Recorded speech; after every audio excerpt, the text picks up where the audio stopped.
So, you guys find yourself in this new settlement. I asked you guys at a game sort of which way you were leaning, but you guys all agreed that you are more interested in staying with Saith in the settlement than not. But the option is still open to you. You guys have a day to sort of decide what you would like to do. That's what he's given you for now. But we'll start with our question of the session here this time, which is, what person does your character, living or dead, despise the most? So it could be someone from their backstory, could be someone that like we haven't really encountered yet. It could be someone that we have encountered so far that they just have this ire, this hatred towards. It could be like a political figure, someone that's representative of some sort of institution. The Archduke, or whatever his name is. Franz Ferdinand. Yeah. It's the Black Hand. So yeah, and by the way, I don't know if I actually ever said this in any of these questions, but like, feel free to like make up new lore for your character, make up like, you know, I had this person for my backstory that my character would hate the most that we've never heard of. You know, you guys have free creative license to do with that which you will. So this time, why don't we go first to Devars, who's someone that Devars despises the most. Devars kind of has like a rival. Well, he never had a brother, and I don't know technically what the exact relation would be, but him and this guy Emmett Creed shared a great grandfather. Now, a few things you should know about Emmett Creed. One, he's ugly. He's quite ugly. Not just ugly, he's quite ugly. I hope when we meet him, he's actually fucking handsome as shit, and he's just saying. No, he's greasy and He's flaky. just a hater. He's got dandruff in his hair. He does the condition. Like, his teeth are.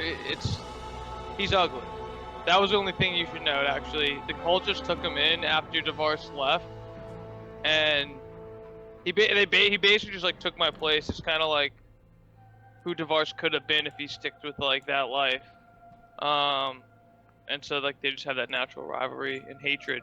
Well, I don't know if he's hated by Emmett, or if Emmett even thinks about him, but Devars hates Emmett Creed, and he's gonna love this he's gonna chill around. Love the one-sided rivalry here. Yeah. No, that's hilarious because I forgot that you made that character back in character creation, right? Yeah. Yeah.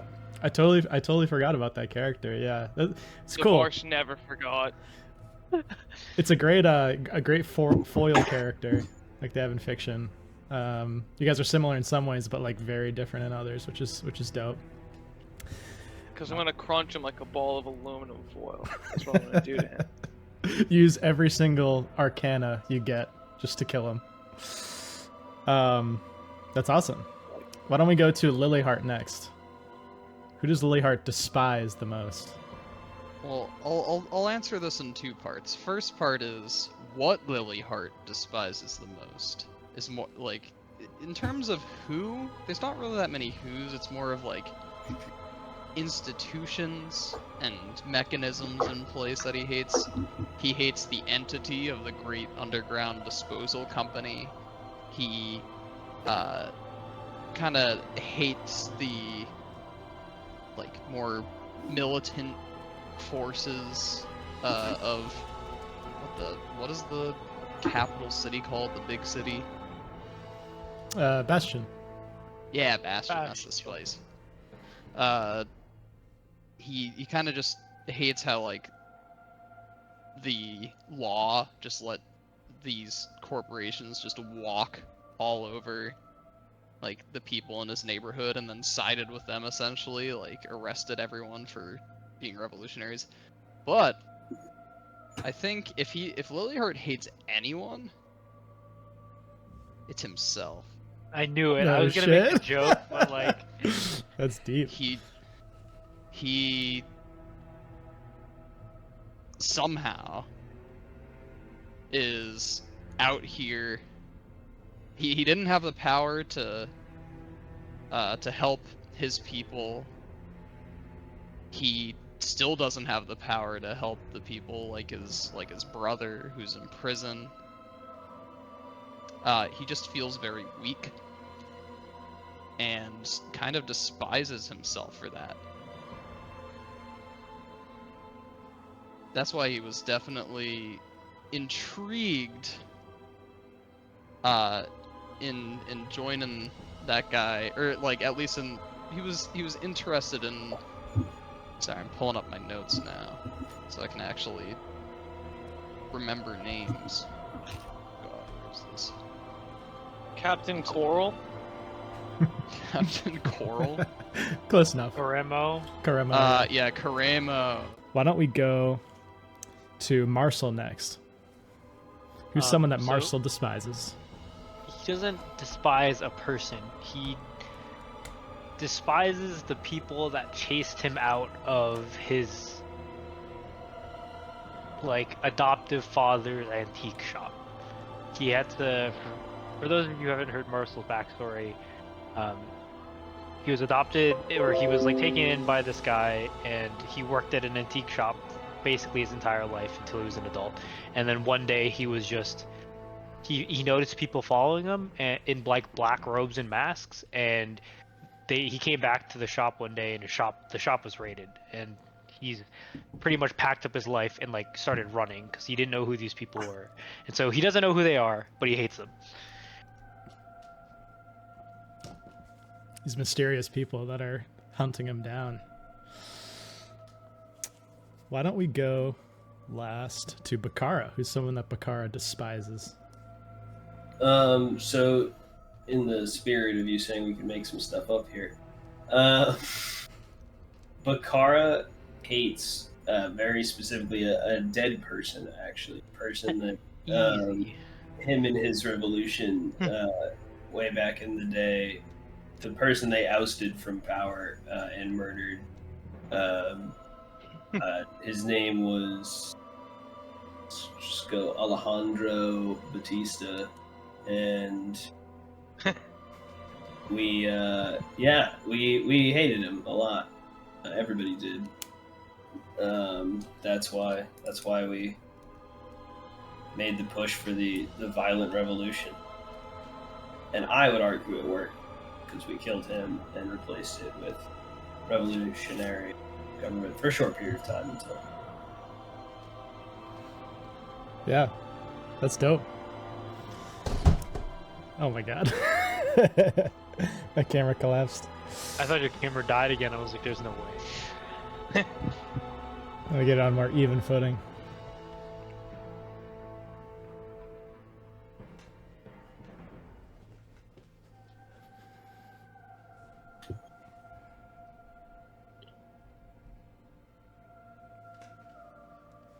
Nah, that should be good.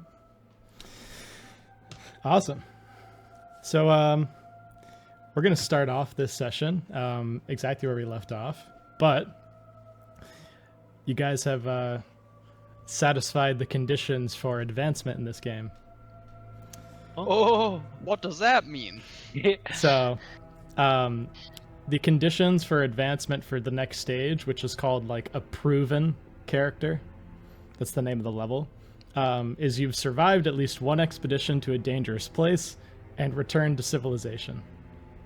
So you guys have satisfied those conditions, so you're going to get to level up. Yay. So everybody can roll a d6, and you're going to add that to your HP total. Oh, I'm getting a 1. Hold on, 1 second. Marshall. Let's go. Oh! Dude, isn't 1 good in this game? I'm also gonna get a 1. Actually, Ryan, subtract 6 HP from your Oh, health okay. pool. Let's go. Okay. Bakara, you can roll as well. Yeah, and I had to reload my roll 20. Gotcha.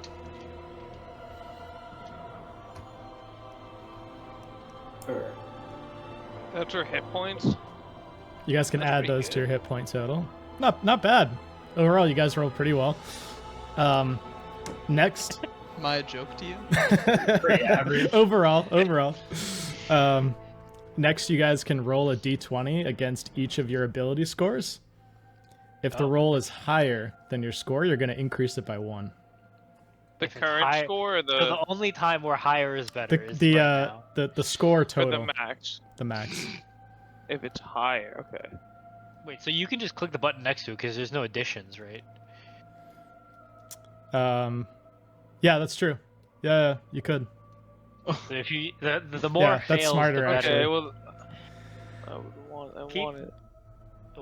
I'll wait until everyone's done. Failures are good. Yeah. Failure, yeah. Oh, Caleb, okay, yeah. my strength- Let's go. Nice. The one time I fucking whatever. What the hell? There's no way. Roll20 hates you. That was some sick Wow. advancement there. Roll20 hates Don't you. use up all your good rolls now. Yeah, honestly, this fucked me twice because there goes my good rolls and I don't get to advance. at Rolling all. under a 6 twice is insane. Literally insane. I like for context, I rolled over a 12 and an 11. Yeah. What the fuck is going on? Alright, well, we've got some advancement at least. So yeah, you can add 1 to those scores that you failed on.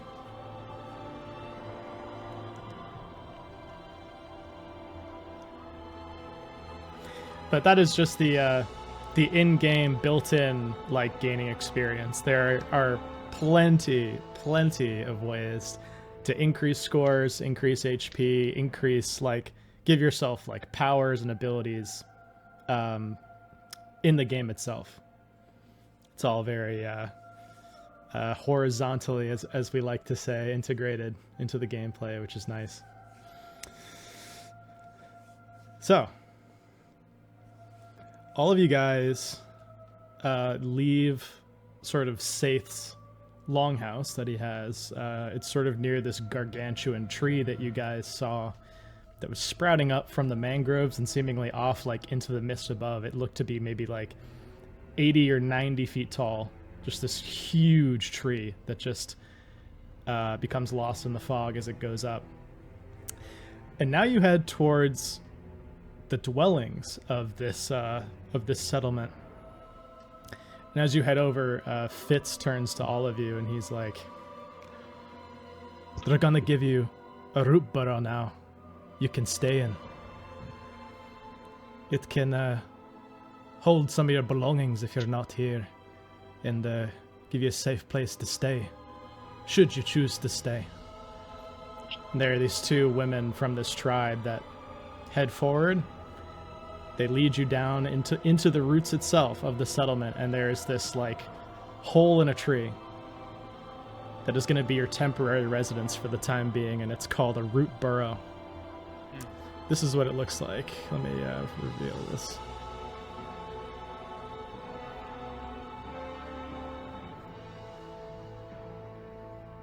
Actually, I'll just put it in your journal here so you can see it, because it's actually considered an inventory. It can hold 30 items. No. Oh, it's literally a root. Okay. Yeah. That's funny.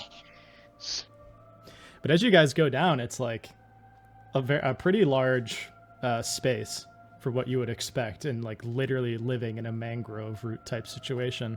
Mm-hmm. But looking around, you gather like that's probably how they keep this settlement so dense in such a small island, is they just pack people into the roots below, and that's where they sleep at least.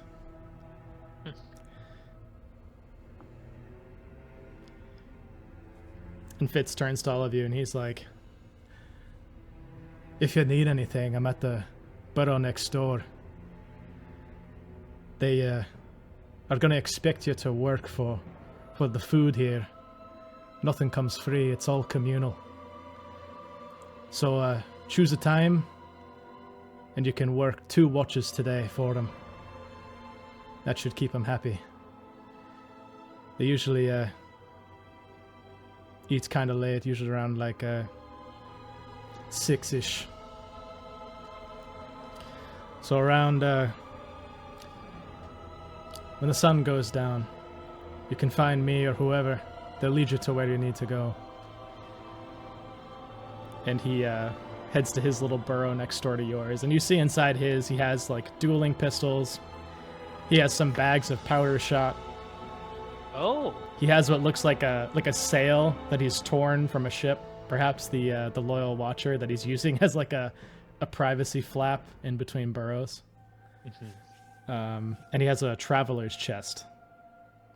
It's sort of engraved with all these like wooden faces of like sprites and like woodland creatures. And you can see him going over to it. He like unlocks it, throws something in it, grabs something else, then he heads out of his burrow out to the settlement. But you guys are left to your own devices for the time being. Have we learned like the type of currency or like how they exchange goods in this civilization? Yeah, so passing by the salt market, which is where they usually trade, it's a barter system. But they seem to have a lot of goods available. Outside of the time that Fitz said that you had to like allot to working for the tribe in return for your like daily food. You guys can like go to the market and trade and get stuff. A lot of the stuff, because it's a communal community, they'll give you for free if you want it. But some of the stuff you have to perform what are called favors and obligations for them in order to get them. So like an artisan could make you something, but in return they'll ask a favor of you, which could be like a small like fetch quest. It could be like trying to help them with something that might involve like physical labor.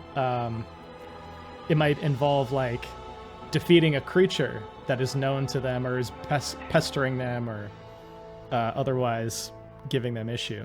I'm going to put on screen just like a small list of some of the items available at the salt market if you guys want to explore there.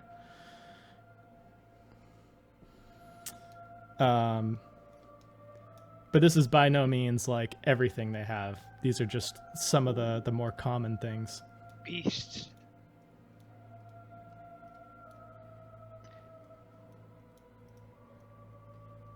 Yo, we can get birds.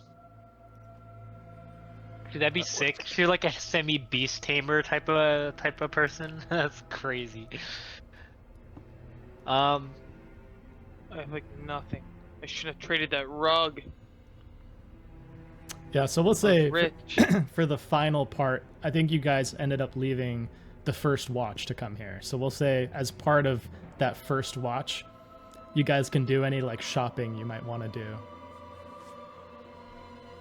I think Marcel will look around for like a armor that sells black powder and or shot for his new dueling pistols.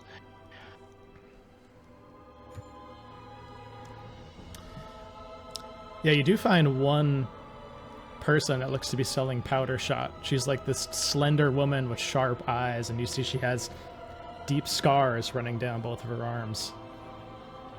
She has long black hair that hangs loose, and it's tangled with beads and feathers. And you don't share a common language. But you point down to like the powder shot. I point to my pistols and I point to the powder shot, and sort of like do like a trade, like motion. Hey! Hey, Tony! Ah, forget about it. And she points to her wrist. And points to you. Is there something on my wrists? Or like... You see like what look to be cutting scars all over both of her arms, and she's pointing to one and then pointing at you. And then I like take out like the knife that I use, like, and I like motion like this. She nods. Okay, Marcel like makes an incision on his arm. She grabs a bowl and collects the blood as it drips out. Oh, okay. And then she's willing to part with. Actually, let's see how much powder shot she has. She might have a decent amount, but she's gonna part with all that she has if you give her the blood. She gives you 7 powder shot. Let's go! She has like a string of them, and they're in those like those small bags, and they're all tied together on a string. Like maybe she grabbed it from a dead body. She hands it to you, and she speaks very like broken, common language, you could say. She says, "Blood tells more truth than words ever could." Very poetic broken common. In a perfect English accent. Marcel says, I hope mine don't tell any lies. And nods and like walks off. And you see she like gazes into it. Similar to how like ancient Romans used to divine something from like bird entrails. She like swirls it around. She has And her she screams. she has her own baggie of gunpowder that she kept. And she pours the gunpowder into the blood. She starts to sift it around in this small basin and like looking at it for something. Like she's gazing into some sort of divination. Do you stick around or do you walk on? I think Marcel turns to leave, and then he like notices what she's doing, and he actually like turns back and like moves to the side a little bit and just watches.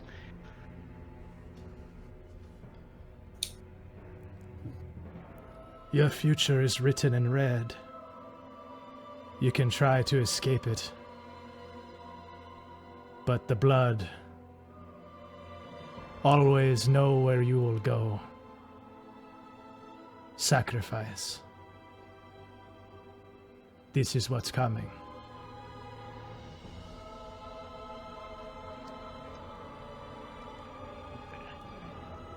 I think Marcel just gives a like, all right.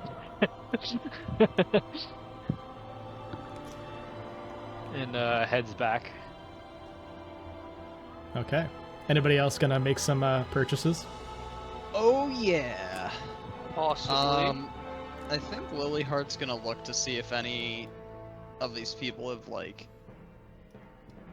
looted, or maybe because they're like more tribal, like they've crafted some of their own sort of armor. I feel like I need more armor for protection since Lilyheart tends to be up front. So whether it's like a crude like bone armor or like wooden armor, or if it's like a helmet that one scavenged off of a dead body or something. Because right now I've got the cuirass and that's it. So like something for like the head or arms or something would be nice. Yeah, you come across what looks like a war band of soldiers. And they have on sort of like stone racks this like crocodile skin armor. Whoa. It looks really cool. And it's going to be armor 1. You could get different pieces of it. So you could basically, the max armor you can do is armor 3. So you have armor 1. If you wanted to buy 2 pieces of it, you could bring yourself up to the max. Because there are enough like pieces of the crocodile armor. Like there are helmets, there's like breastplates, there's like greaves. All right. Well, what are we talking for? How much 2 pieces would cost? I was gonna do some jumping around with the bartering system, and at the very least, try to find somebody who seems to like craft like clothing or something of that sort of thing, and try to barter like Lilyheart has in his inventory a book called On Sewing Techniques for Proper Ladies. I love it. that we got on one of the ships. Like try to barter, I don't know, like maybe a set of clothing off from that person in exchange for like this book that can give them access to like better sewing techniques, or and then like trying to jump around, you know, like those videos of people like, I traded this paperclip into a house, and they try to like barter like a 1,000 different things. Yeah. Yeah, so you come to this looks like the leader of this warrior band. He's this like fierce looking dude. He's tall and he's powerfully built. He has broad shoulders and a face marked by scars from battle. But his most striking feature is he has a necklace of shark teeth that he wears. You think back to what you saw, that like figure that dove into the water to come to the island, and the fact that that figure made it to the island faster than any man could. For some reason, you think about this as you look at the teeth around his neck. He looks to you, He has somewhat of a fearsome presence, but he turns and says, "You find something you like?" Yes. That armor over there. The crocodile skin armor. That is for a warrior.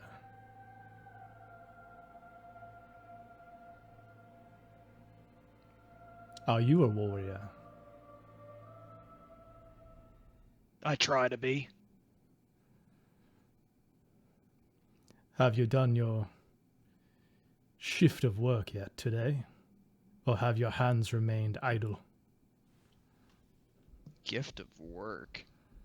Shift of work. Oh, shift of work. Yeah. Are we supposed to? Is that something we'd do if we like end up joining these? Folk? Yeah, I think he's talking about like the same shifts that we do to earn food. Yeah. Like, have you just worked in general today? And the answer to that would be no, correct? Yeah. No, I'm a newcomer.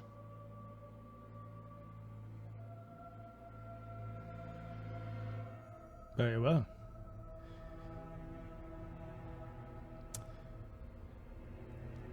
If you join us today on our hunt, we will see if you are a warrior. If you are, I'll give you a piece of armor. If you are a great warrior, I'll give you 2. God.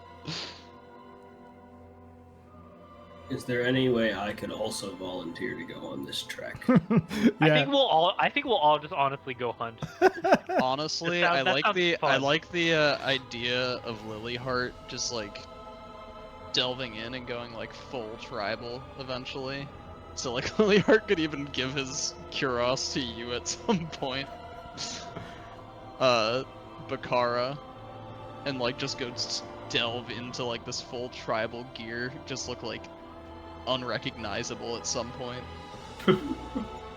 I'll join you on your hunt. Good. But know that we do not fight for glory. We fight because the sea's hunger is endless, and only the strong can keep it at bay. I am Thaloko, the Sawtooth Son.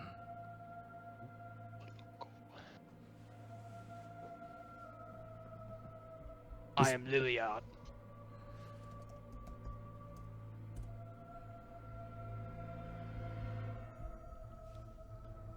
Lilyheart. I will see you soon. He sort of smiles a little bit. Some of the other men say something to him in the other language that they speak, and they kind of laugh amongst each other. He turns away. Bakara, do you say anything to him? I would like to accompany you on the hunt today, if that is, you have room for me. I honestly haven't hunted in, well, really hunted in quite some time. Then how will you be useful to me? A warrior who does not speak of his strengths. Interesting.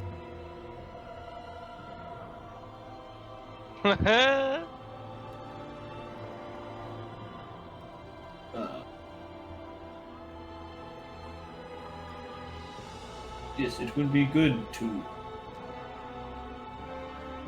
get back out there, if you will. Do you have fear in your heart?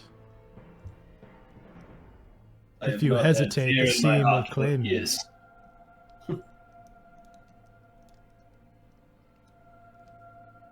I have not had fear in my heart for years. I am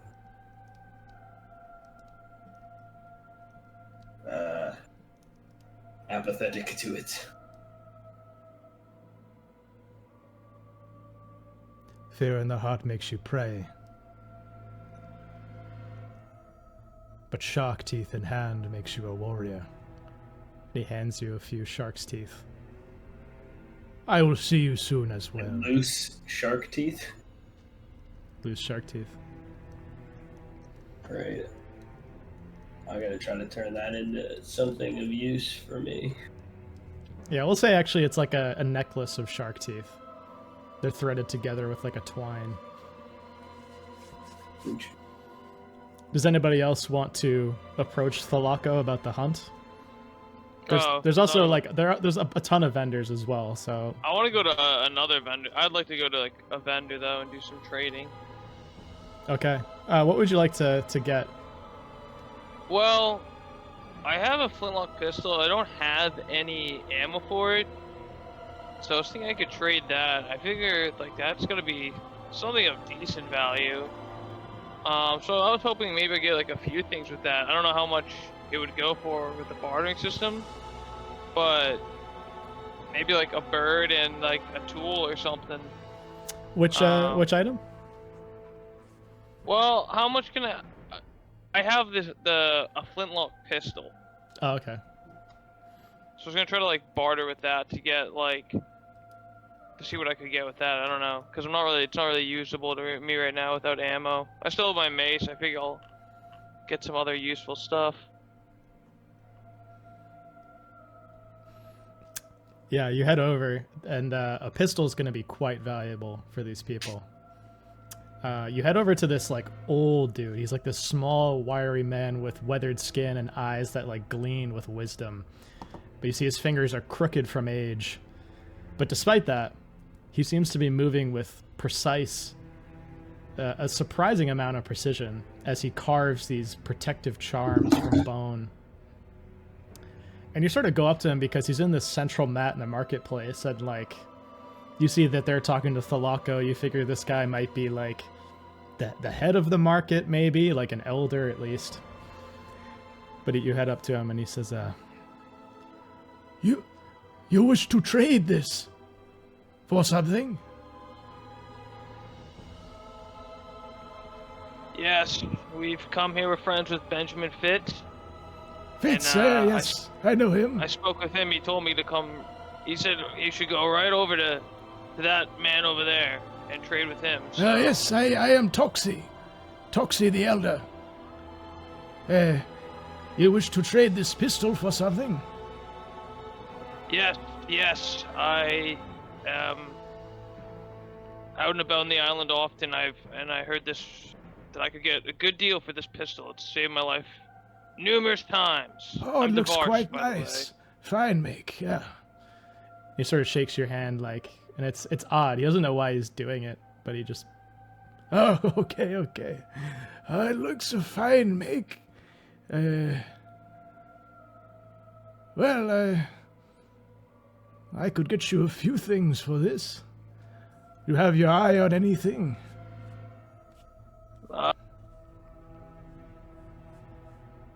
Maybe like a bird, so I don't get jumped from behind. Something that could keep some eyes around me. Maybe some tools to survive in the woods. All right, tell me what you want. We have parrots, ravens, kestrels, hawks.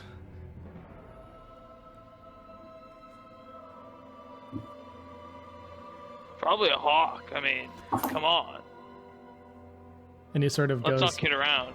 He goes over, and there are these like wooden cages with birds in them. They're squawking so loud that like you can barely hear what he's saying.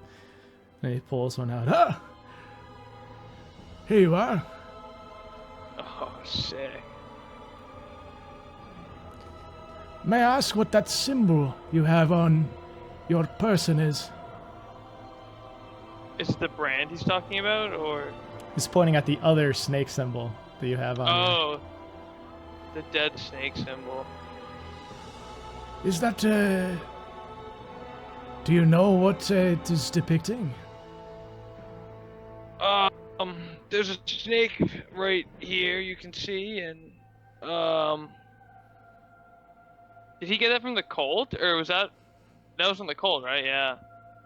Well, just a story from a past time of mine when I was younger and more foolish. Ah, I see.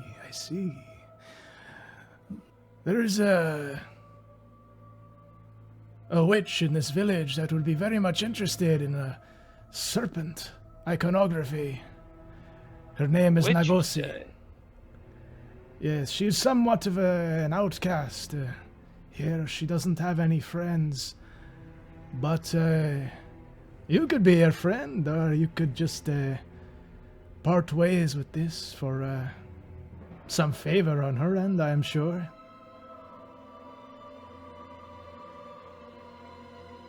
We'll be around town for a bit. I'll have to pop by.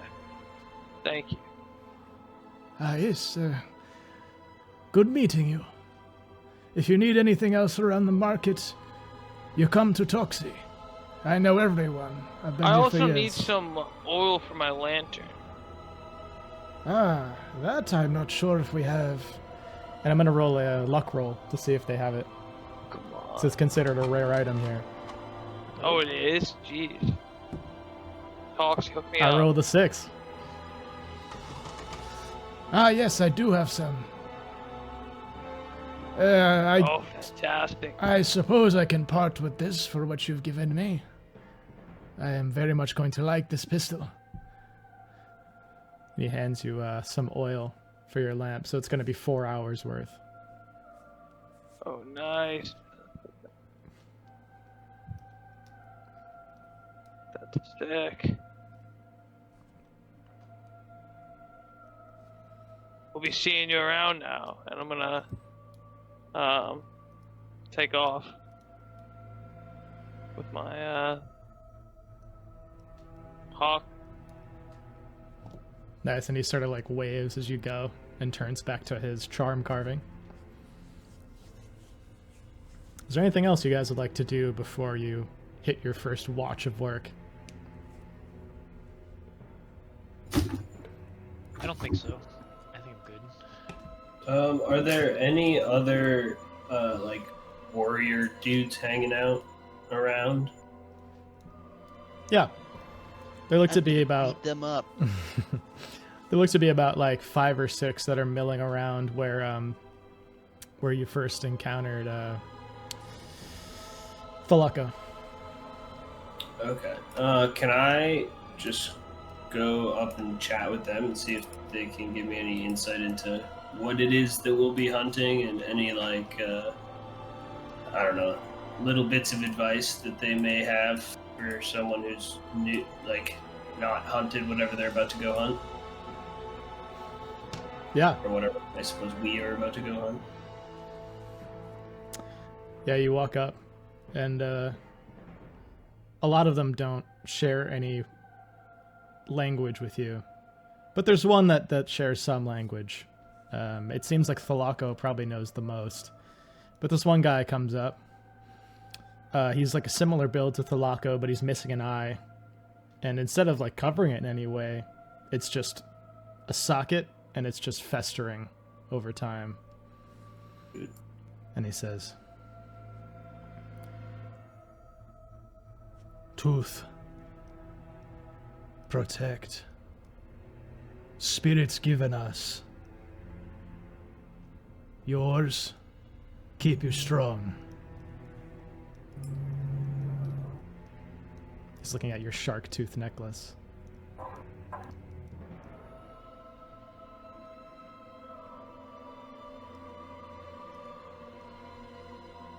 Could you just repeat that again? Sorry. Hard. Yeah, he said something to the effect of like, "Teeth are a weapon. Spirits protect you. Make you a warrior."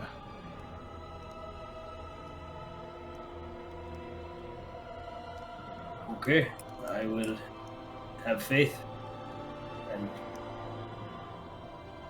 watch my back. He sort of nods and gives you like a little supportive, like, tap on your shoulder and sends you in. Yeah, I mean, I haven't been like out hunting since the injury. That's why I'm like a little bit. Yeah, that makes sense. And you turn around and head out. you guys grab your things from the root burrow. And you guys have a few options here. So like I mentioned before, there are a few options that you can do for work. It's not just hunting, which is the Sawtooth Sons. You can also work for the fish cleaners, which you saw them coming in. They were like raising cone-shaped baskets from the tide pool full of fish. So essentially like gathering fish for the tribe that they cook. You can help the bone pickers, which you see like a bunch of like young kids that are going through animal carcasses and like skinning them, taking like bits of meat, putting them aside. You also see bodies of Bastionard people who washed up in the shipwrecks, and they're going through and picking them clean of like items they have. They don't take their flesh, obviously, but they take like their clothes, they take their weapons, their items, they put them aside. So those are the bone pickers. You see the fire holders. There's a bunch of people that go around and just tend to all the fires in the camp. And lastly, you see the Sawtooth Sons, who are those warriors, and it seems like they might be the sort of like military presence here. So all 4 of those are available for you guys to potentially help out. I'll help out with the bone pickers. Okay. I guess I'll go help with the bone pickers as well, and then you guys can go hunt with the other boys. With the Sawtooth Sons. Is it sons as in like children of, or is it sons as okay? That's what I thought. Cool. So yeah, we'll go first to the bone pickers crew. You come up and there's just like 2 carpets. One of them is spread with just like bodies that they're picking things from. They don't appear to be like focused on those at the moment. There's just 2 kids that are like taking apart the carcass of a deer. And you see they work like deftly. Fast. Yeah, extremely fast. They have these small knives and they're just cutting. Their arms and their hands are just covered in blood and viscera. But they appear to be brothers. These 2 kids that are cutting together, removing meat from the carcass and scavenging scraps. There looks to be an elder and a younger brother. And one turns like surprised towards you. They're both on all 4s. And they sort of turn surprised as you approach. You help? You come to help? Come to lend a hand, yes. And like, Marcel nods. They both just burst out laughing. Like it's the funniest thing you could have said. And they say, how is that possible? You don't know what to do. You don't know how to skin an animal. How can you help us? Marcel looks at the bodies. And there are bodies there, right? Yeah. Or is it, we know valuables. And you head over. And shockingly, to them at least, Marcel picks clean these bodies very quickly. Being a sort of thief-like figure. So fast that they actually are like taken a little aback. He says, oh, I did not know. You know what you are doing. You know how to pick apart the dead like they are nothing. You can help me. I am Lamin. This is my brother Toklan.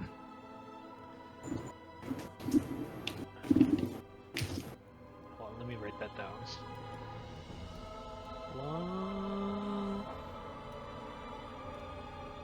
Okay.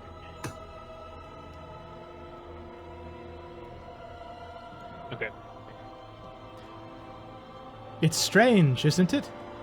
To pick a body clean, like a bird does. They leave nothing behind. You guys want to see something cool? Oh my I'm god. gonna like grab some We're like.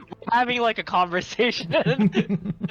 Well, you just speaking of like of how a bird picks things clean, I'm gonna like grab some like spare like flesh and like toss it up in like the sky for my new hawk to eat in front of these. I'm gonna try to win them over with the hawk. 'Cause I don't know. I mean, I'm probably not as good at like picking through like as like you were a map thief, right? So you're probably like pretty good at like. So I'm gonna try to win them over with the hawk since they spoke of Yeah. And you a see bird like picking things clean. yeah, and you see like both their eyes go wide, especially the younger one. The younger one looks only to be like 9 years Yes. old, and he like reaches up towards you as the hawk comes to a rest on your arm, and he's like, "Bird, can I pet it?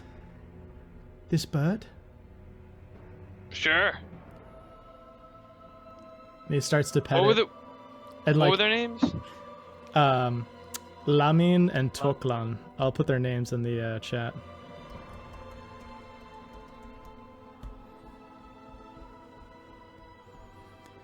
And it's funny, you know, like just through bartering and like learning a little bit of this language, Lamin and Toklan literally mean 1 and 2 in their language. So it seems like some annoyed mother might have been like, "Oh, get number 1 and number 2 to clean the bones," and they just started calling themselves that. And you see the hawk starts to like eat from the viscera on this kid's hand, and he's like, "Oh, nice birdie, nice birdie. I'll feed it some more meat. You want to bring it over?" Yeah. They take part of the meat and start to feed it to this hawk. And you see at the same moment this like old craven looking woman comes over with a switch and just starts to hit him. Says, "That food is for later. Do not give it to animals." And the food goes back very quickly into the basket as he's sort of reprimanded. There's like a little bit of tears in his eyes. And he's like, "I'm sorry. I made a mistake. But I hope your bird is full at least."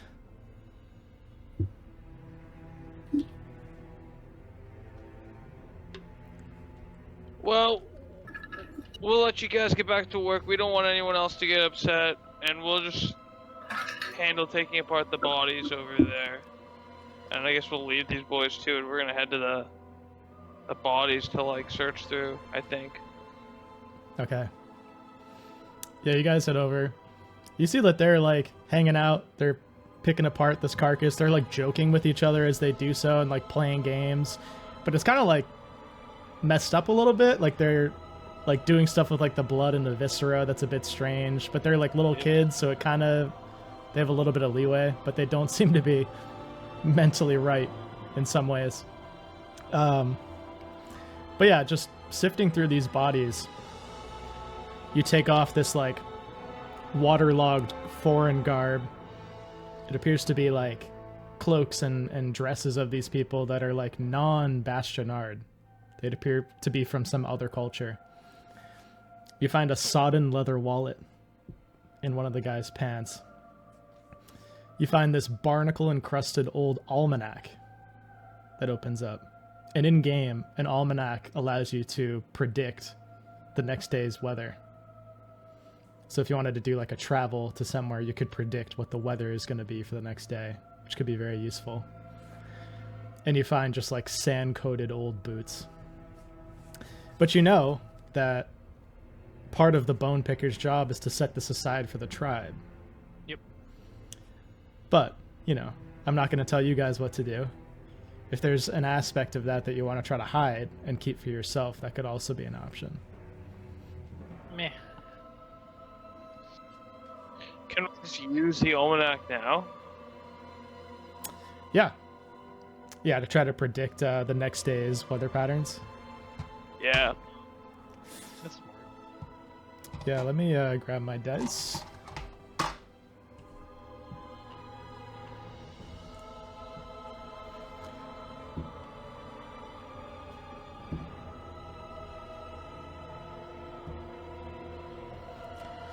Tomorrow you gather, it's going to start clear. It's going to start raining about midday, and then it's going to clear up by the end of the day.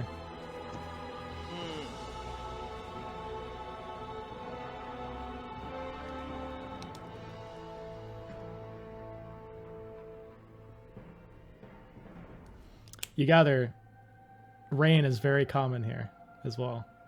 It rains almost every single day.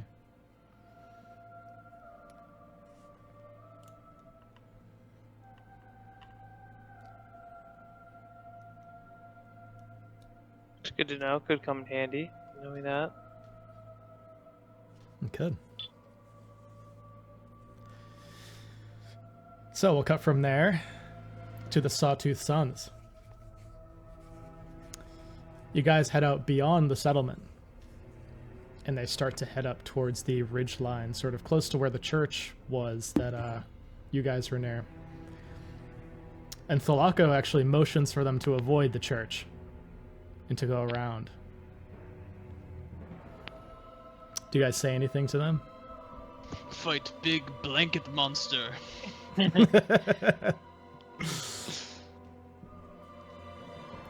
Yeah, do you tell them about that? Anyways. The church is safe now.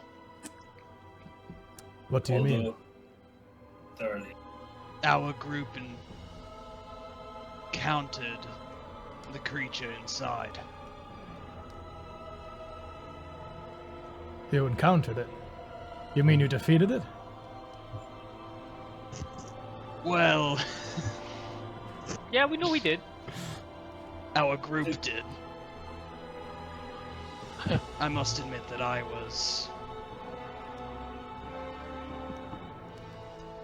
rather defeated myself. That's not possible. You defeated one of the greater dead? By yourselves? A what?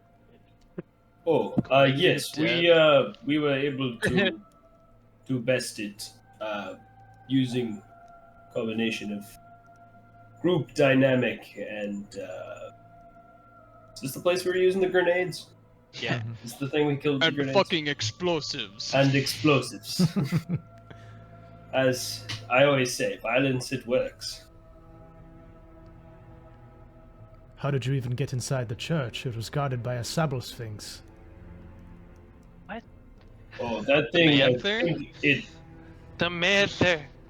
Oh, I actually take out the man. I take out the we have- Manther art. Oh Use shit. in my inventory. You see all their eyes go wide. Badass. Yes, And they, Random you hear people that hear a lot of chatter going on in the other language between various people. I gotta prove that we're great warriors. Yeah, they and were we're- laughing at yeah, us like we're 15 warriors. minutes ago. Yeah. This is the what did they call it? The Sable Sphinx. Yeah, this This sable is the sphinx. heart of your Sable Sphinx. We were able to also best that before we bested the other thing with grenades. I don't think we used so many grenades on the Sphinx. Do you think its corpse is still nearby? Yeah, you guys can investigate. But he says, well, you must have gotten lucky. Such a thing is not possible for so few people to achieve. You must have found it wounded or already dead. Such things happen in the wild when a creature encounters another.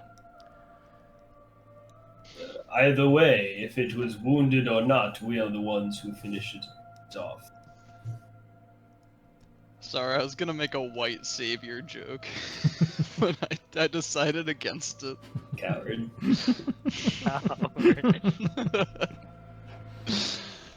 Then again, you're not even white. No, I'm not.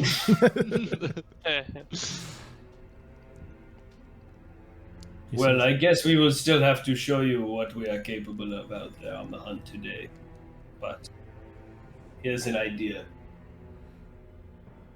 I put the heart away. Do not misunderstand me. Such a thing is impressive. Nonetheless, it's just hard to believe. But you will indeed show me what you are capable of. And they all start to move, like, extremely quietly through the brush. Quieter than you've ever seen a human move. Like, they make no sound coming through this brush. And you follow them. You know, maybe you're trying your best. There's a twig or two that snaps here and there, and when it does, all of them turn to look at both of you and then look back out. And you begin to slowly make your way into the wooded area. I'll throw you guys back onto the hex map here. As they're actually going to reveal a new hex to you guys as you start to enter into it. Ooh. Let's go. New point of interest unlocked. Gambits. Gambit.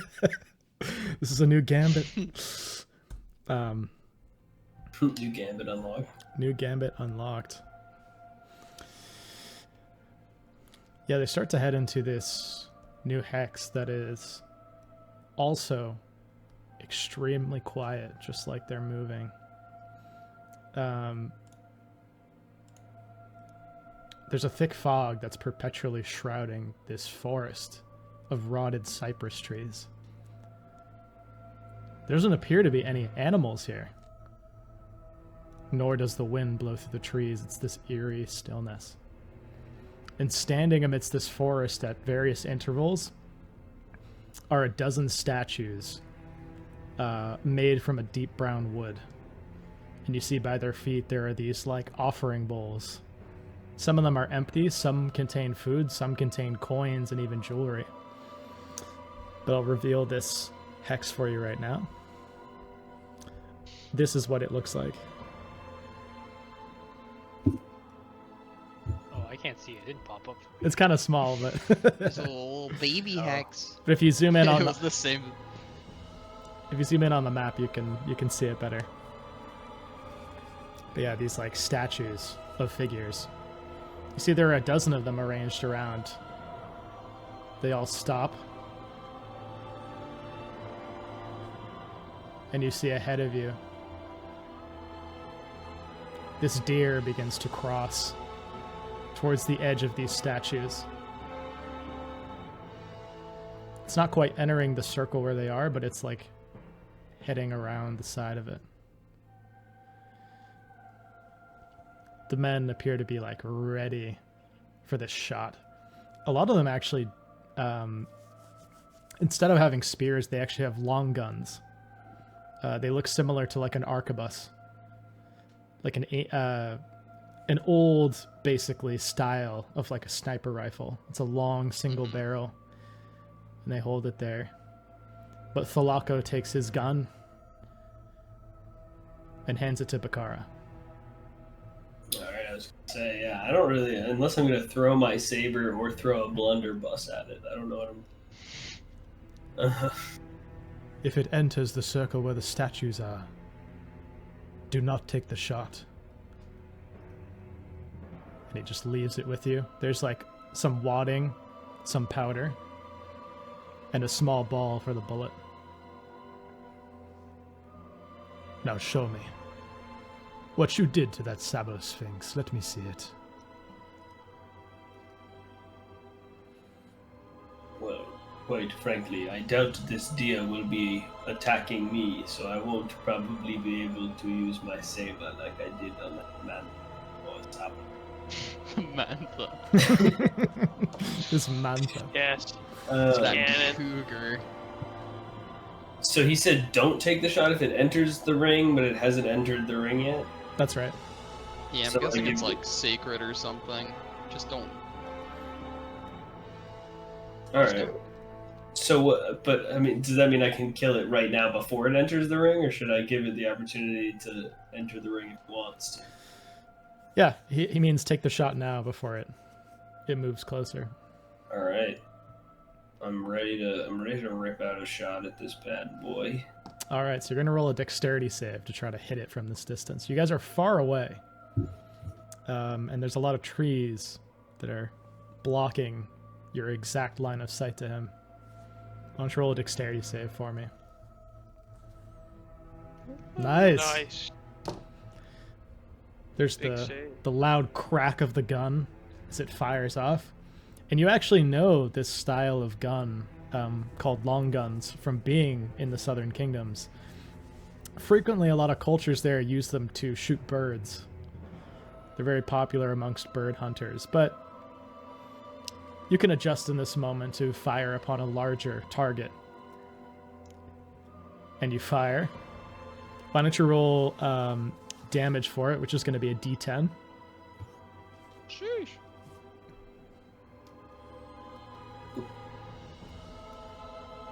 Okay. So you fire a shot, and it doesn't kill it. You shoot it through one of its legs, and it starts to hobble off in one direction. And at the same... I was gonna say Lilyheart sprints after it with his polearm. Okay. Alright, give me a dexterity save to try to catch it. Oh, boar. Hey! You actually have to stop, and this is why you fail. You actually have to stop because you hear the crack of 3 rifles go off at once. And you see the deer just gets lit up by bullets. It appears as though the men were super eager to get this shot in if you had missed, and 3 of them shot at once. And they actually get a bit scolded by Thalaco for being, you assume, for being too eager to kill. Mm-hmm. It's a waste of bullets. Mm-hmm. But you head up. I wish you had not done that. I wanted to cut its throat with this necklace you had given me, so I was letting it live just a little longer. You are too kind to be a hunter, I think. And my men are too foolish. He whacks one of them over the head. 1 bullet, not 3. Can you count? 1, not 3. One of you takes the shot. And you all head over to get to your kill. And he's like, these younger warriors, they are far too ready to throw themselves into the fray. I wish I had some of my older men with me. Someone with age and experience. And he grabs the carcass, and he hands it over to you, Lilyheart. And he's like, for the one who is about to run after a deer, I give this to you. I'll carry it. How much bulk is it? It's just a bulky item, so you'll just have to, like, hold it and grab it. So you could hand your spear to one of the men, and they can hold it for you. Yeah. The long Show guns. how much of a man I am by carrying the kill. Actually, can I carry his spear for him? Oh, yeah, you can. Thalaco takes his gun back. He shoulders it. You carry the spear for him. But you see Thalaco is actually kind of happy that you ran after him with your spear. And he says, that is exactly right. If you hesitate in battle, the sea will claim you. If you strike first, you'll carve your name in the tide forever. Good job, Lilyheart. You did well. Now carry this carcass for us. Yeah. Over the shoulders, and you can see Lilyheart's like pushing through a little bit of like the weight of this thing, because like Lilyheart doesn't, he kind of has like a little more of a slender frame. He's like a little more lithe. His muscles are like more like sinewy. They're not like huge bulky muscles, but he it takes him a little bit of adjusting, but he gets his groove and carries it. He has the strength, he just doesn't like really know how to use the strength yet. If that makes any sense. Yeah, it does. And there's like blood from the wounds emptying onto your back as well, so your white shirt is a bit sullied. But Thalaco turns to both of you, and you see some of the men actually start to part from him and head back towards the settlement. And he's like, I won't speak for you, but your first watch has come to an end. If you'd like to go back to camp and pursue another labor for the rest of your day, you may. If you wish to continue with us on the hunt, that will be an option for you as well. So choose. That is why I took his spear, so I could perhaps get something else. Ha! Very well. If you join us, I think I shall take us over to that church to investigate. See if you are telling the truth, Bakara. I must see it for my own eyes. Oh, yes, of course we can. Although I do not think there is really much left there for us to salvage. That is all right. We can set a trap and wait. Me. What about you, Lilyheart?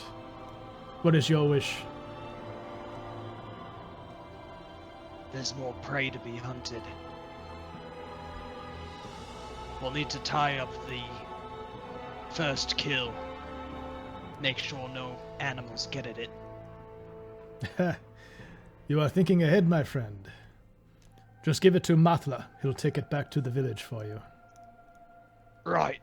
And this, like, strapping dude comes up and just puts it over. And shoulders it back to the village. You gather, like, some of them go hunting and then they switch out, and some of them go on watch. Some of them you saw also just, like, walking around the marketplace. But, as I hand Lilyheart back his spear, if we are to go out on another trip to hunt, perhaps I could grab some ammo for either for this, and I hold up my blunderbuss like I'm gonna be like skeet shooting ducks or something like that. Or if you have perhaps a spare spear, I can throw those just fine. I could get you those. Will I be able to count on you as a warrior? As a son of the Sawtooth? And I hold my hand up to like the shark tooth necklace. Absolutely. And I give him like a little bit of like a I don't know if have they done any like salutes to the hierarchy at all of any particular ilk that I would have noticed, like either like just like a casual salute or just like a pledge type of deal or bow even. Yeah, you saw before they left, they did this like prayer to this like statue. Looked to be some sort of like shark deity in the camp. And while you may not remember the words, you could just like sort of kneel in reverence to the Sawtooth one if you wanted to. Inshallah Jaws. Inshallah Jaws. Take a knee. Yeah, to that effect, to just kind of like show my loyalty, if you will. And you see like he goes almost white in the face. And he's like, "Don't move, Bakara. Stand very still." And he goes T-Rex. towards your shirt. He starts to pull it back slightly. Your wound that you had received. And he's looking at it. And you start to look down at it too. And you see instead of flesh that's reformed, it's shark skin. Whoa. And he looks like floored by what he's just seen. Oh, that's it's a grievous old wound. You do not see what I do. You are the second. You are beastly. And they all sort of regard you very differently from this point on. Oh, like beastly safe. Because he's got the crocodile bits. Right. Forgive me. I was not aware. He gets down on one knee. Oh, And all the Sawtooth sons get down on one knee. Beastly Bakara. I apologize for my comments earlier. It is certainly within your power to slay such beasts, to slay such dead.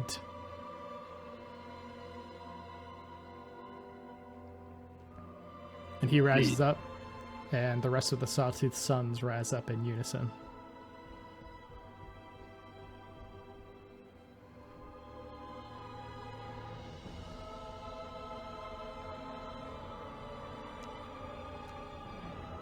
Soldiers such as you and such as me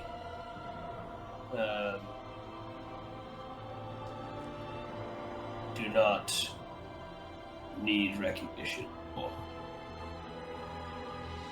lacks of our bodies. Weird distortions. I don't know what I'm trying to say.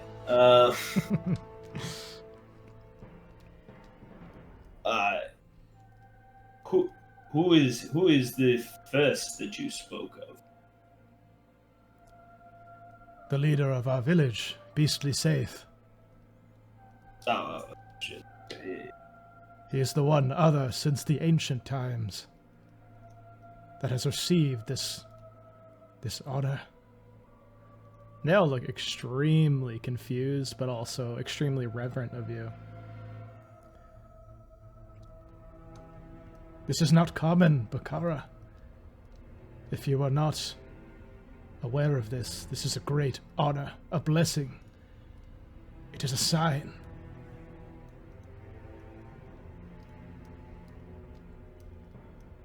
I have not looked for signs of greater powers in quite some time, but being here, being on this island, people fighting for things such as you are, I am starting to believe in signs.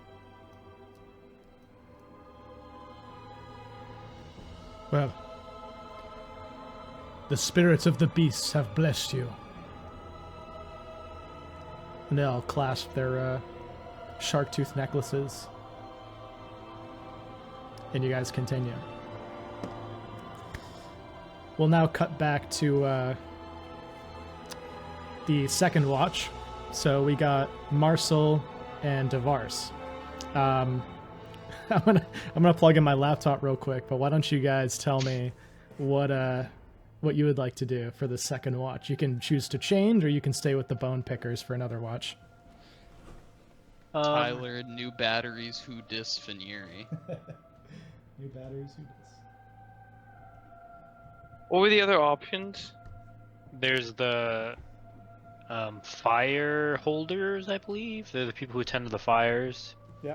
Us with the bone pickers, Sawtooth Sons, and I feel like there's one more.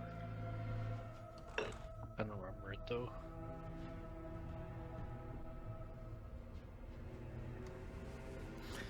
Yeah, there was bone pickers, Sawtooth Sons. Let me see.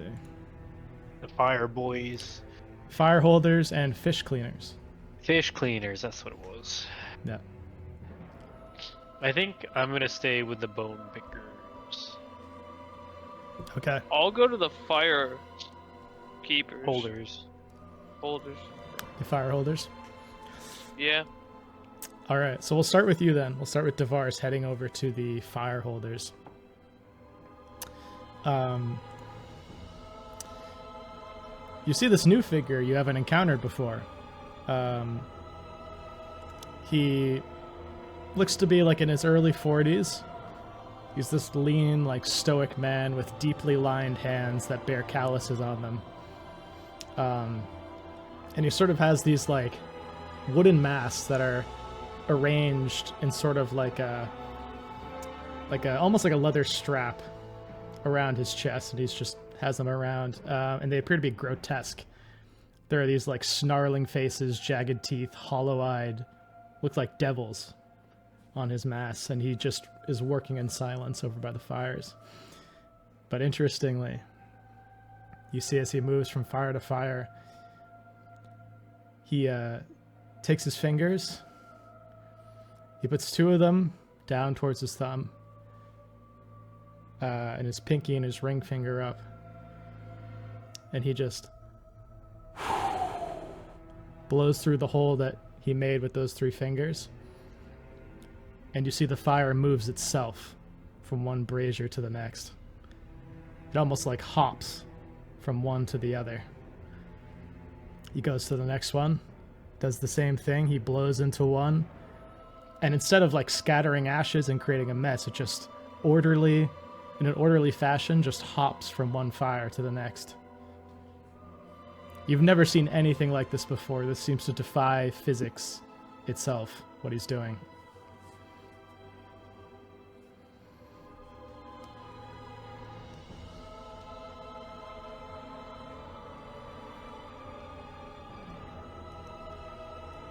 I guess I go and approach him. And,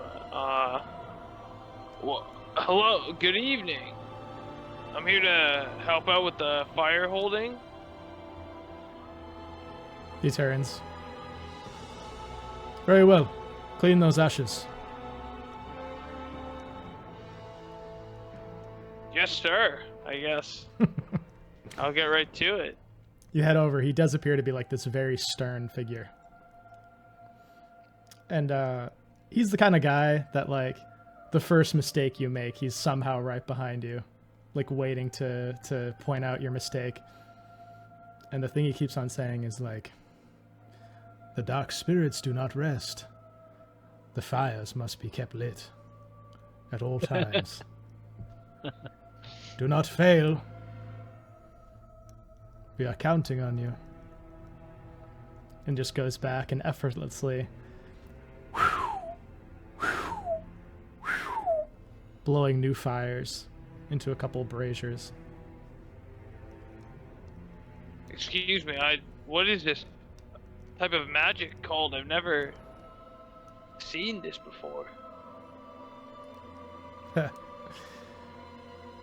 You are new to this village?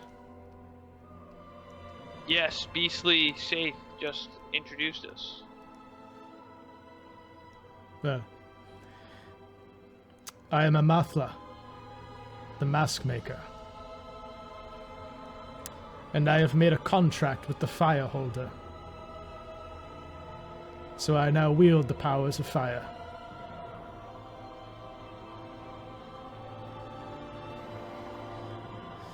He is one of the spirits that guides us and protects us. These dark spirits I mentioned to you, they do not rest, they circle. They wait for cracks in our defenses.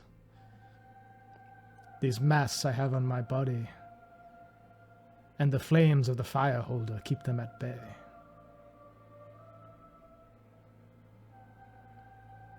Are you interested in the spirits? I've always felt like I was in touch with them ever since I was born. I always felt like I could feel them. I always felt very spiritual. Like they were like I could always connect with them more than like my classmates. Well, that is a sure sign. And he takes out this like small figurine. It appears to be like a red-hued old man that has 2 faces. One appears to be like beneficent and one appears to be malignant. He holds a torch in his right hand, and you see like in this figurine flames are leaping upward from his dress. And he says, the fire holder has the power of fire. If he becomes angry, he makes and causes fires on the earth. He sends spirits to all these hearths on my behalf. Or me on his behalf. He is both purity and destruction. If you should pray to the fire holder, know it will be good and evil in equal parts. For he has no sense for either. He simply burns.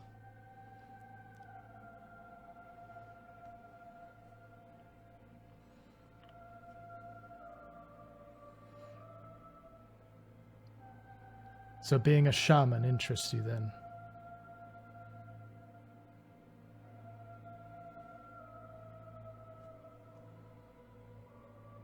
Yes, teach me your tricks, please. I'd love to learn the craft. So, we'll enter the metagame area of this. There are spirits in the Isle of Sega. There are lesser spirits and greater spirits. The Fireholder is a greater spirit. If you'd like, and this guy will offer this to you. You can spend this following week in ritual to create a ghost contract with the Fireholder.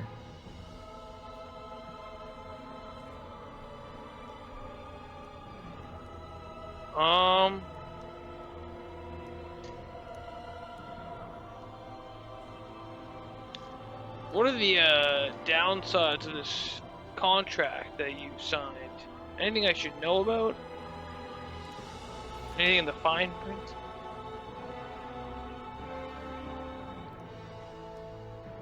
Well, of course, there are things to go into such a deal. I will need to take you to the Spirit Shrine. It's west of our village.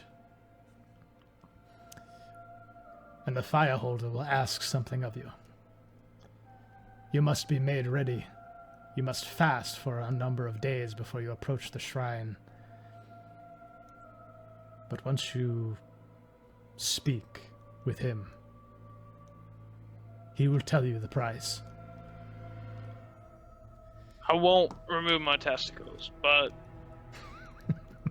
That was the one other than requirement. that, That was what you I'm needed sorry. to do.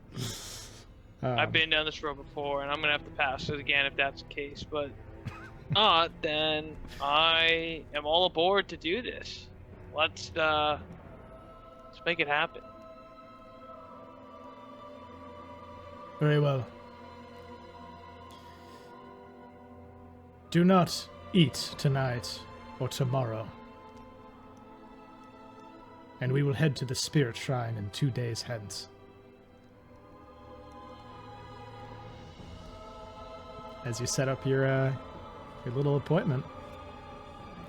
We'll cut back to the Bone Pickers. You see these two kids, they're like done picking apart their carcass. You see this hulking brute of a man that just drops a deer carcass in front of them. And they look to you, Marcel. Mm-hmm. And are like, you want to learn or what?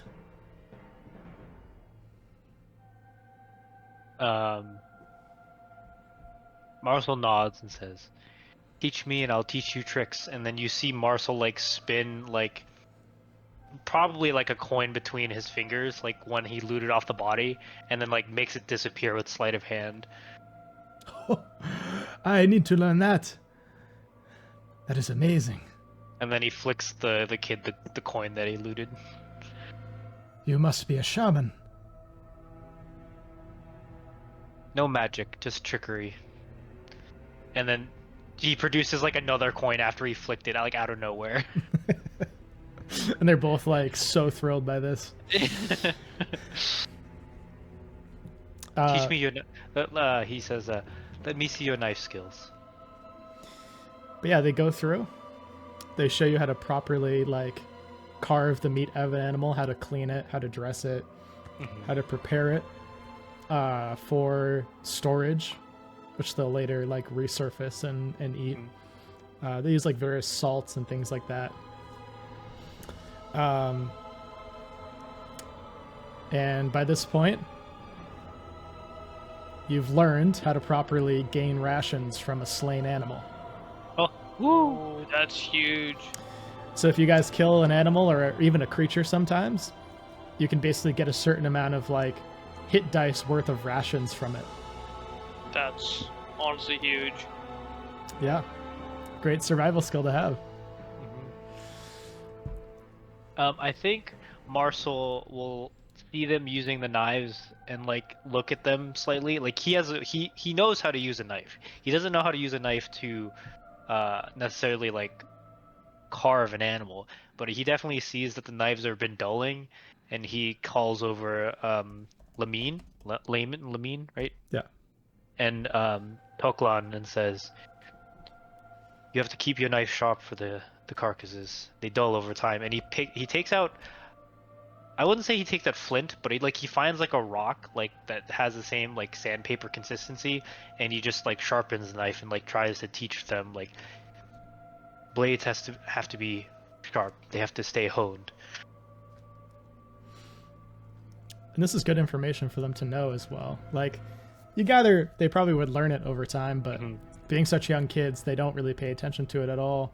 And I think as they're cutting, like he basically shows them the difference. He takes one of their dull knives, tries to cut like away the flesh from the carcass, and like you see him struggling and having to saw, but then he like takes his hidden knife and he like makes it appear in his hand, and it's like you see it's like razor sharp, and just by like pinching the knife between his fingers, and there's like no resistance, and they see that like he can cleanly trace a line, and like the skin just basically falls away. Yeah. They're very impressed. But at this point, I'm gonna have Marcel and Lilyheart both roll a strength save.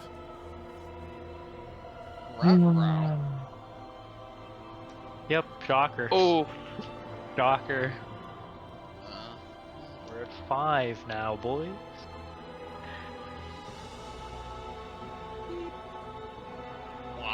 Okay.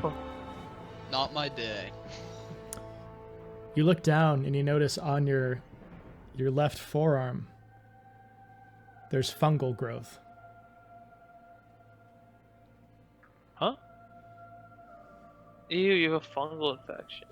Yeah. Similarly, out in the bush, Lilyheart, you look and on your right hand there's this like fungal growth.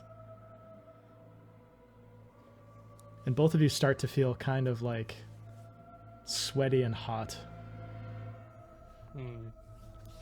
We'll cut back first to Marcel as you realize, thinking back, going on to the plague ship, I had you guys roll a luck roll. Dang it. You were the two that failed. 'Cause it seems like some kind of infection is taking place. A fungal infection. Lamin looks down and he's like, cut it off? Fresh blade? Marcel like, chuckles to himself and like shakes his head. Doctor. Shaman. Is there one? Yes, I'll get one to your burrow. You can head there. And you head off. We cut to Lilyheart in this moment as you start to feel not well in this forest.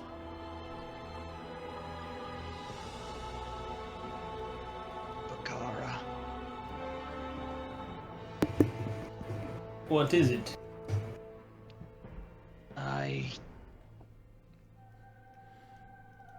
Is it like abundantly noticeable? Yeah, it's pretty noticeable. Oh, Lilyheart, what is happening to you? I think I have whatever it is they had on that ship. Shit. I find the bone king. What's his name? The guy we've been dealing with. Oh, yeah. Yeah, Thalako turns around. He notices that Lilyheart is kind of off. He's like, is everything all right? No, I believe we encountered something and he may have caught it. Do you have any shamans in the village, perhaps, that you could take a look at them, or healers of any kind? To some sort of fungal infection of some sort. Yes, why don't we all accompany you back? We'll bring you back. And by this point, you're like starting to grow quite weak. And about halfway back to the village, you are so weak that you can't even walk. Now I can make it back on my own. I Just like stumbles into the grass. And two of the men grab you from other side and like help you up. Thalako being one of them. And he's like, "You'll be all right. Just stay strong. We'll get you lying down and we'll get a healer for you." strong. I wouldn't know the meaning of the word. Kind of just like half pass out. Yeah, and you're sort of like hanging between these two figures, and you see ahead of them is like this smoke that's full of like debris and dust that just hits all of you at once. And in a moment, both of the two men beside you turn into like revolutionary fighters that are dragging you through the streets of Bastion after a failed attempt to mount one of the barricades launched by the enforcers who work for these large companies like strikebreakers. One of them turns to you, and you realize it's Benjamin Fitz, and he's helping you along, and he's like, "Don't die on me now. Just wait a little longer till we get past this shop here." And they take you around the corner. You see the other man is your brother. And they help you into this like cobblestone alleyway, and you see there's a gunshot wound in your leg. And they're attempting to do like a basic wrapping of it with cloth, but you're losing a lot of blood. Why don't you tell me about your brother? What's his name? What's his deal? I think I'm coming up with his name on the spot, and it's hey, not Tyler, because I know Tyler will understand this reference. This is more aimed at Caleb and Vinny, but maybe Ryan would get it. His name is Anders. Yes. I love it.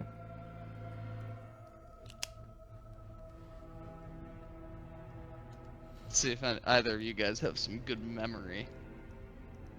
I have a feeling this is in relation to the campaign I learned when you guys were playing D&D online, and I was like, why the fuck did you invite me to this? I feel like it's a character in that, but Yes. I'm not sure. You'd be correct. Dude, why not name him like Candor or something? Well, the Anders are like the high-ranking family. Yes. They were. Yeah, so Lily Hart's brother Anders is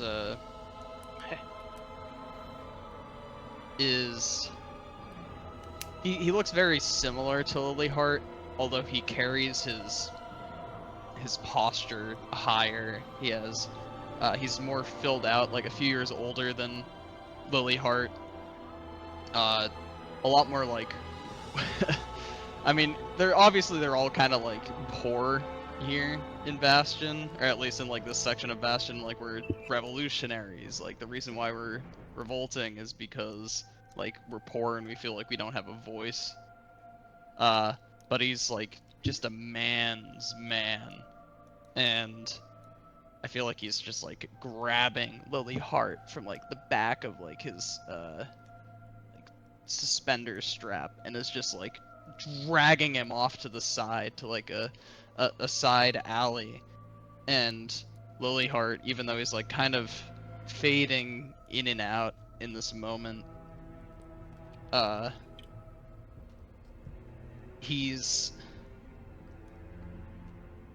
feel like he doesn't feel anything other than like shame, and that's like his big thing, is he just felt shame in this moment. Like he wanted to help his brother and help the cause, but he couldn't. All he is he's getting in the way, and that's kind of how he has felt that's the way that he's felt from that moment onward. It's like, that's always it. It's shame. he's a burden. If he were a little more lucid in this moment in like the actual campaign, that's what he would feel. He'd feel shame. Like he can't do anything right. He walked right into a monster and made a situation a lot worse than it could have been. Like he's a burden by getting infected with this disease. Everything that he ever dips his toe into becomes just corrupted and bad, and everything goes wrong. He's a jinx. And just looking at this more perfected reflection of himself and his brother just amplifies that feeling.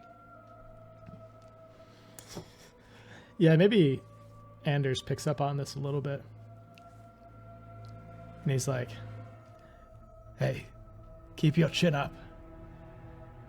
This isn't about us. This is about those workers in the factory that fought and died for the cause. You see, by this point, he has like this like revolutionary pin around one of his breasts for the All Flags Union, which is the revolutionary group you guys were a part of. Globalists.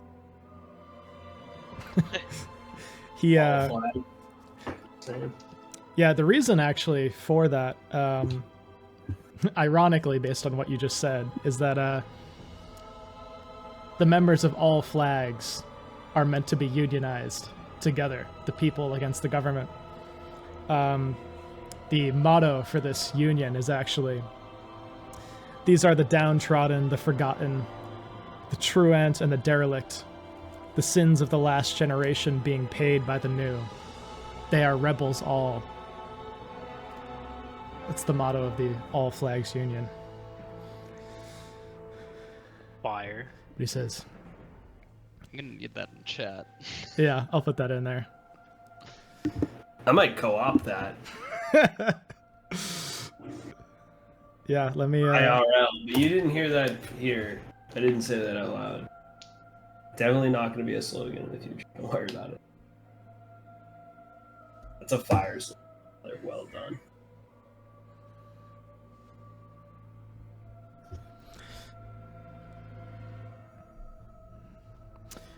He says, don't die on me now. Stay with me.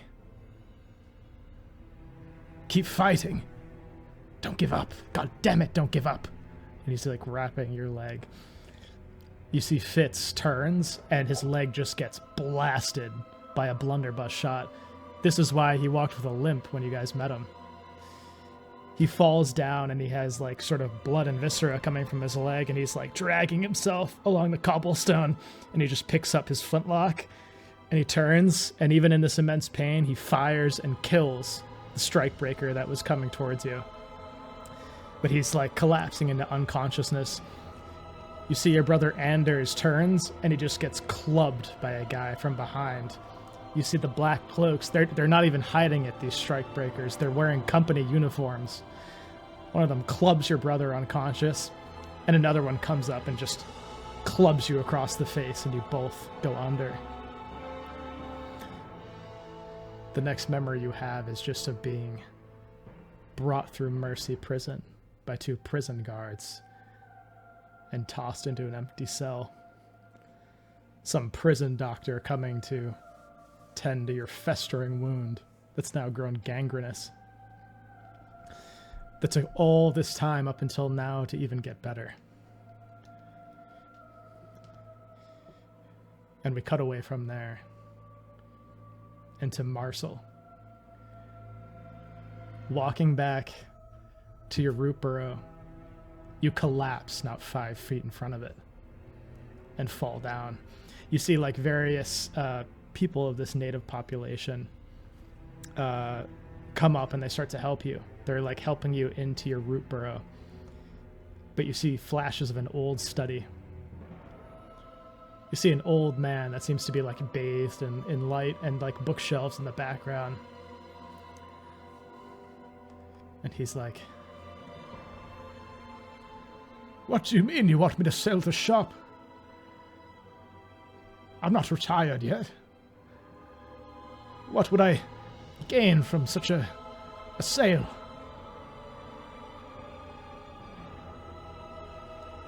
You recognize it as your namesake, the elder Marcel.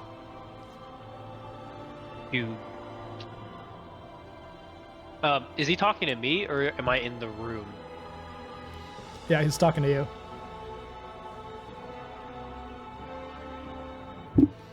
By this point, he's acquired the map, and you know that you have to sell the shop and skip town because it is that dangerous of an item.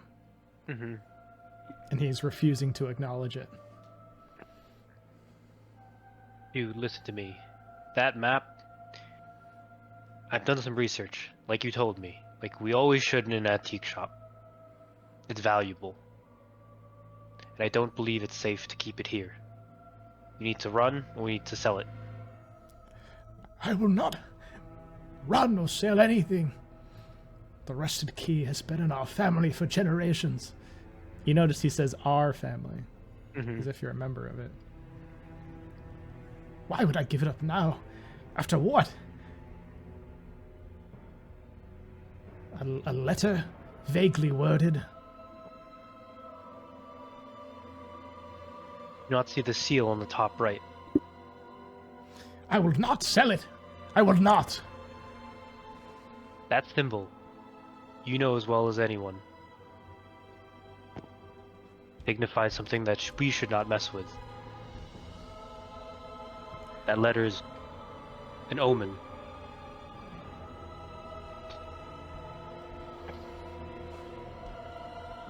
I taught you all my life to reject superstition, even if it has their symbol. You look down and it's like the symbol of an eel on the letter. You know, such a symbol to be the Order of the Eels. This like hidden, very much clandestine group that operates under the Queen's guidance. And they're very much known to be assassins. But it appears Jude, he not only doesn't have any knowledge of this, but he like doesn't even think they exist. They're an urban legend to many. And he's like, that could be any house's sigil. You'd believe in such folklore and urban legend. Of course. You taught me this. You've seen many artifacts go through this shop, the rusted key. And you've seen how many people have threatened us when we refuse to give them these precious things. How is this any different? This is hogwash, that's why it's different. It's nothing. You give me a piece of proof, you give me a piece of evidence, and I'll consider this. Until a man is here, knocking at our door, telling me to close our shop for good, I will hear none of it. He turns around and he's like shaking by this point from anger. And you realize he might be so angry because he thinks there is truth to what you're saying. But it's just misdirected anger. And he just takes the key to the shop and storms out the door. What does Marcel do? I'm in the shop still though. Yeah. Do I have a key to lock up the shop? You do, yeah. Like any store, there are multiple Yeah, keys. okay, yeah. You have the other one. I didn't know if he like took the keys and left. I think Marcel just like sits down, like he's still working the shop. He needs to keep it open. I think he just like slumps down in his chair and like puts his hand on his forehead. And I would say like as Jude storms out, another customer like rings the bell and like comes in the door, and it's just like he has to put it behind him and like get back to business. And he says, "Welcome to the Rusted Key. How can I help?" Pleasure to meet you. You look and it's this guy in a tricorn hat and he has eel tattoos on his neck. He has eels coming on both sides and tattoos on his neck, and you see his teeth. are painted red. Pleasure. Pleasure to meet you.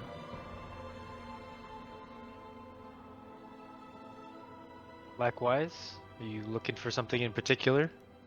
And I think Marcel noticeably like twitches, he like quickly glances down his neck and back up as he says that. I'm just perusing. Minding my own business as most folks should.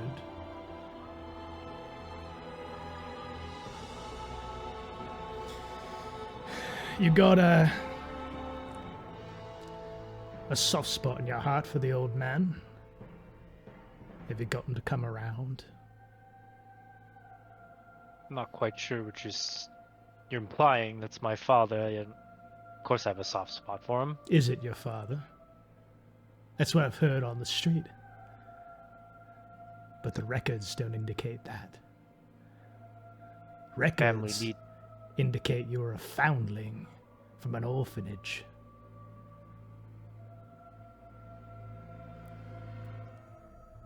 Families need not have blood ties. Isn't that correct? No. But all that talk of ties and blood got me excited. But say your old man doesn't come around. What happens then?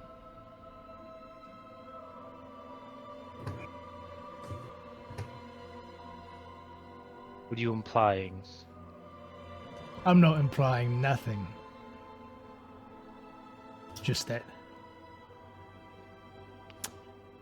bad things seem to happen to folks who don't know the hand they've been dealt.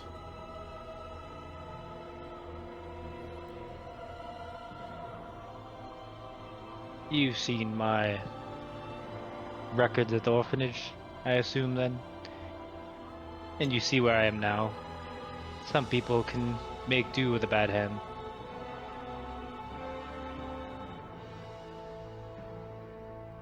I have. You have.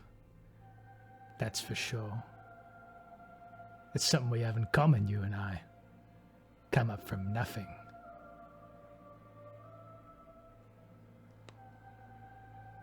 Some can handle that hand, some can't.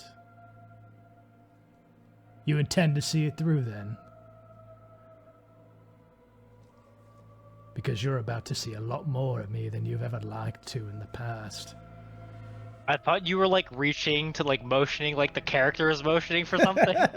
I was like, oh shit, I'm gonna have to fucking slit this guy's throat like in an instant, right? I was like, oh my god. No, but you do see he like opens his cloak a little bit. And there's a knife, and the blade seems to be shaped like an eel. Like slightly curved. He takes it up a little bit. That's quite a nice blade. We have a fine selection. Nothing as intricate as that, but... You said I'll be seeing you around. Hopefully we can...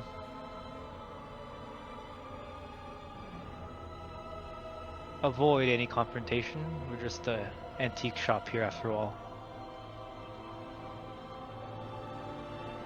Yeah, just antiques, isn't it? Old things that have been cast aside to be bought by other old things, old men. I haven't found what I'm looking for yet. I think I'll come back later to make the sale. He starts to walk out. I never caught your name.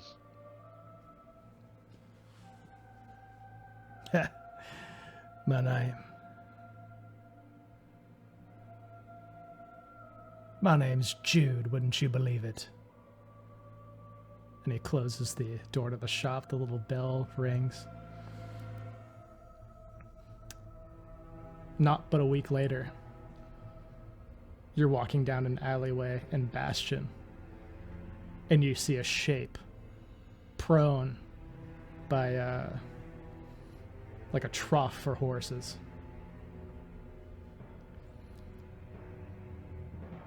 You go up to investigate, and you see Jude.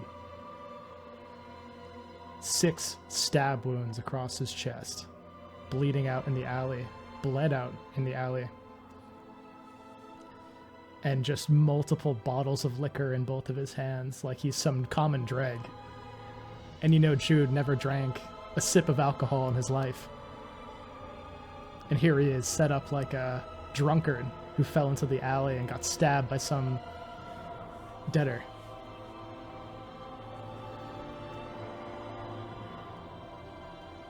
You see Marcel, I think he already knew what he was getting into as he was walking up, and so he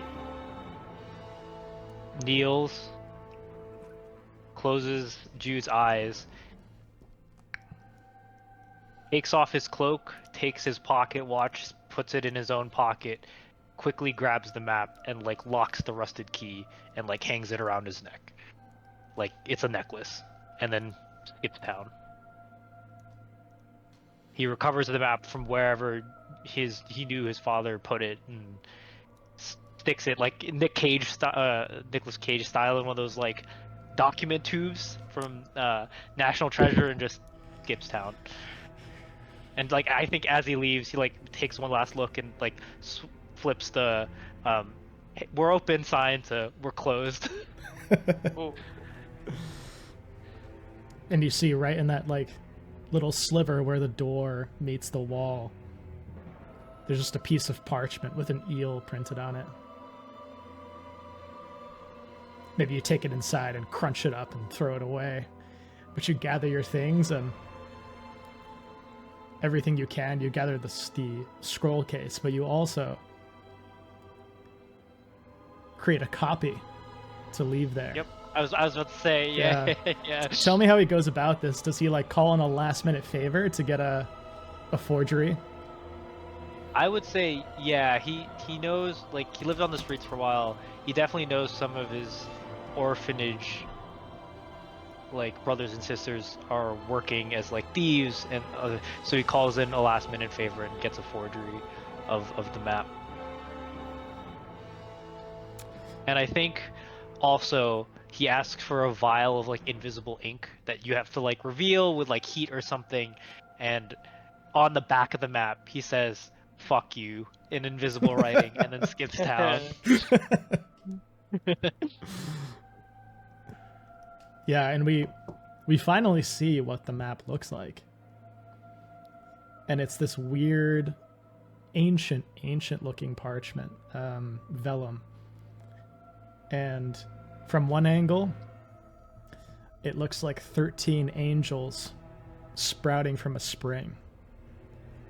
But inverted, it looks like the 13 heads of a hydra.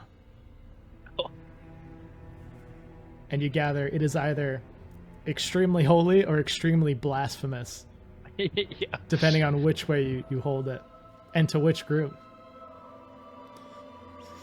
But the last shot we see of this session is just this this guy, the tricorn hat, the eel tattoos, just holding up your paper to a light source to see the invisible ink. He's just like, son of a bitch. And he and his men just start to leave the shop. And we'll end there. Hell yeah, that was sick.